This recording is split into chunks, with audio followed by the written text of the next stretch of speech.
শিক্ষকতার সম্মান তো তাহলে আগের মতো আর নাই। হ্যাঁ হ্যাঁ, না আগের মতো নাই, এখন একটু পরিবর্তন হয়ে গেছে।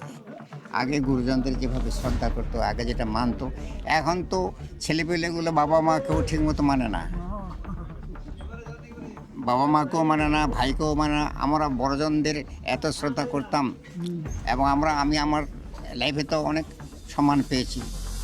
তারপরে আমার এই ছাত্রগুলো এখন তো অনেকে বুড়ো হয়ে গেছে, অনেকে উকিলও আছে। আব্দুল হামিদ উকিল আমার ছাত্র, শাহের আলী ওর বড় ভাই, ও আমার MBBS ছাত্র, ওটা পাকিস্তান পিরিয়ডের ছাত্র। এবং ম্যাজিস্ট্রেটও আছে, ও থানার দ্বারাও আছে কতগুলো। এই নজরুল ইসলাম তো বোধহয় ছিল, ও তো অবসর নিয়ে নিল।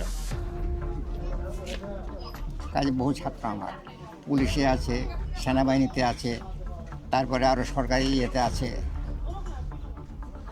আচ্ছা, এই বর্তমান যে সমস্যাগুলো আছে, এই সমস্যাগুলো কিভাবে ঠিক করলে আপনার পড়ালেখার মান ভালো হবে বললাম যে? এখন একটু পরিবেশটা খারাপ হয়ে গেছে, শিক্ষার মানটা একটু পরিবর্তন হয়ে গেছে। এখন শিক্ষকগুলাকেই ছাত্রগুলো মানে না।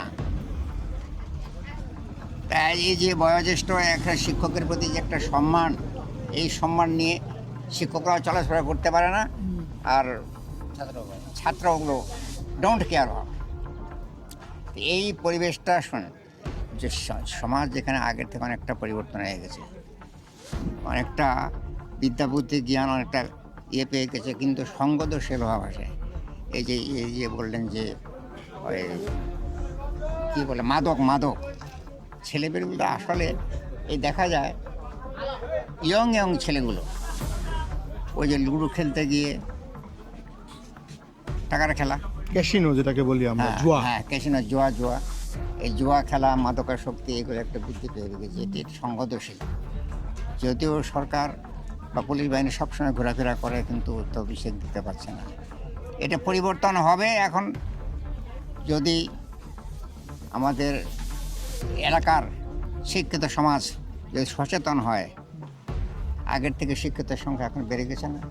যদি সচেতন হয়, এই অভিভাবক মনে সচেতন না হলে কিন্তু হবে না। শিক্ষার পরিবেশটা শিক্ষকরাই পরিবর্তন আনবে, এবং ছেলেপেলেদের এই যে সমস্ত গার্জিয়ান শিক্ষিত আছে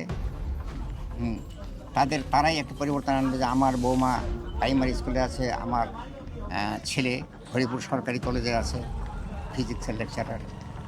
সুতরাং যেখানে ছেলেপেলে শিক্ষিত, মেয়ে শিক্ষিত, এখন মহিলাগুলো অনেকে কর্মরত, পরিবেশটা এখন এদের মাধ্যমে পরিবেশটা শিক্ষিত হইলেই অটোমেটিক্যালি একটা পরিবর্তন হয়। ঠিক আছে।